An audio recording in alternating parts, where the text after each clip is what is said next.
Here's a quick tutorial of how to make your possum's dress and cowboy outfit. Okay, you're going to want a piece of fabric, a rectangle twice the width of the possum's waist. Sew on directly on top a sheer piece and then add lace to the bottom of that. Use elastic thread to give it the scrunch effect. That thread should be the one width of your possum's waist. For the bodice, I just used the liner. I sewed it together and then folded it over so that it would have a nice edge. And then I added lace to the front of the bodice to give it that cutesy look. The back of the bodice is to finished into like a little, really like a little pillow that has no stuffing inside. Two of those, and one's like slightly over the other. I put a button and a buttonhole so you could open and close your dress because her head's kind of big, so it's kind of hard to get it over the possum's head. The bow is just a push needle with a bow glued on top. I would suggest using super glue because I don't think the hot glue is probably the best option for the bow.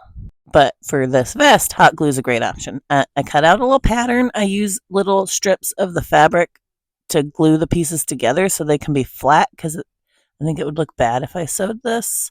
And the inside's soft, so the glue sticks really good.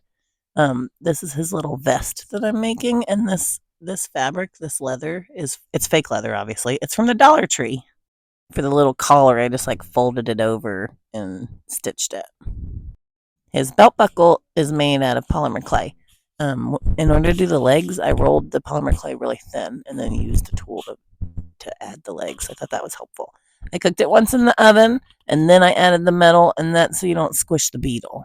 I used one of those beading earring things. I don't know what they're called, guys. I just find stuff at the hobby store and I'm like, that's useful. Anyway, I used that for the little clip. See it there? And then I put it in the oven and I cooked it again.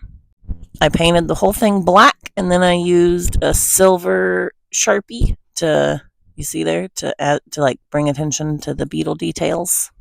I took a strip of that same leather and attached it to the loop that we added out of metal, and then on the other side poked holes in it so it's adjustable for him. I totally failed to record the hat, but really all it is a circle, and I cut an asterisk in the middle of the circle, and then I take a long strip, a really long rectangle, and then obviously I glued another circle on top, and then I pinched it down and glued it to its sides on the inside to give it that cowboy hat shape. Then added a little hat tie just so it'd stay on his head. These are not the best tutorials. I hope that they at least help give you some ideas. Now I'm making little cowboy boots. I cut those little shapes and I glued them together, in a circle, to try to mimic the shape of a cowboy boot. This is the toe of the boot, and we're going to cut a lot of it off, but it gives us a lot of room to make